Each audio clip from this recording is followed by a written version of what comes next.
श्रीमन्नारायण नारायण हरि हरि ओम।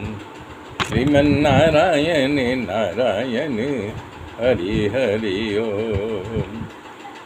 लखन सकोप बचन जय बोले, डगमगानी मई दिग्गज डोले।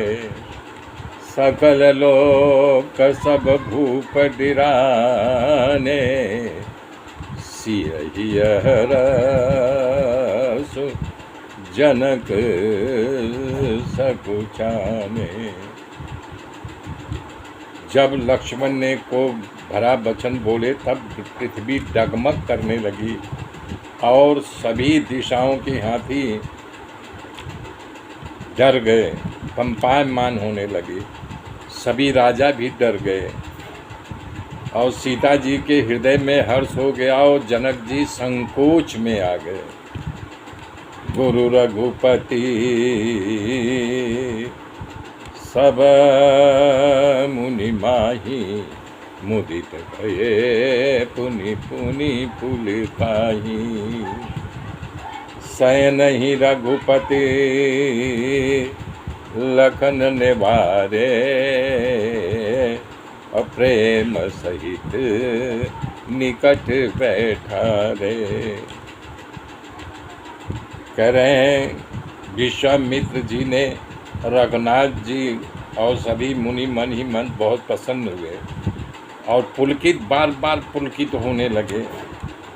श्री रामचंद्र जी इशारा से लक्ष्मण जी को बुला करके अपने पास बैठा लिया, आंखों से इशारा करके अपने पास बैठा लिया। तब विश्वामित्र ने शुभ समय जान करके अत्यंत प्रेम भरी बारी में प्रभु से बोले, हे राम उठो और शिव जी का धनुष तोड़ो और हे तात जनक जी के शोक को हरो। तो जनक जी के अंदर शोक क्या था कि सीता जी एक दिन जहाँ धनुष रखा था वहाँ पर लीपापोती करनी थी गोबर से, तो जानकी जी अपने बाएं हाथ से धनुष को उठा लिया और वहाँ लीप करके फिर धनुष को जैसे रखा वैसे जनक जी का वो पूजा स्थान था। जब आए तो बड़े आश्चर्य में पड़ गए थे। तब उन्होंने निश्चय कर लिया था, करी राम राम, ये जिस लड़की को मैं साधारण समझ रहा हूँ, ये तो बताओ इतना वजनदार धनुष जिसे कोई उठा नहीं सकता बाएं हाथ से, इसका मतलब भगवान ही आएंगे। अब मैं प्रण लेता हूँ कि इस धनुष को जो तोड़ देगा तब मैं उसी के साथ सीता का विवाह करूँगा। यही कह रहे हैं कि उनके संताप को हरो। तब वो समझ गए थे जनक जी साक्षात भगवान ही आएंगे, तो उनको भगवान का दर्शन करने की लालसा अभिलाषा थी, इसलिए विश्वामित्र जी बोल रहे हैं उनके शोक को हरो।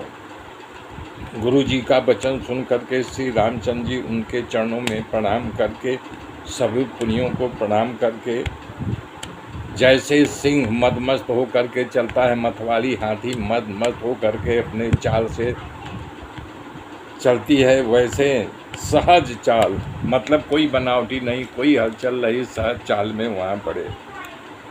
समाज जगत और समस्त वहाँ जो अयोध्यावासी वो जनकवासी बैठे थे, सब श्री रामचंद्र जी को जाते हुए देखा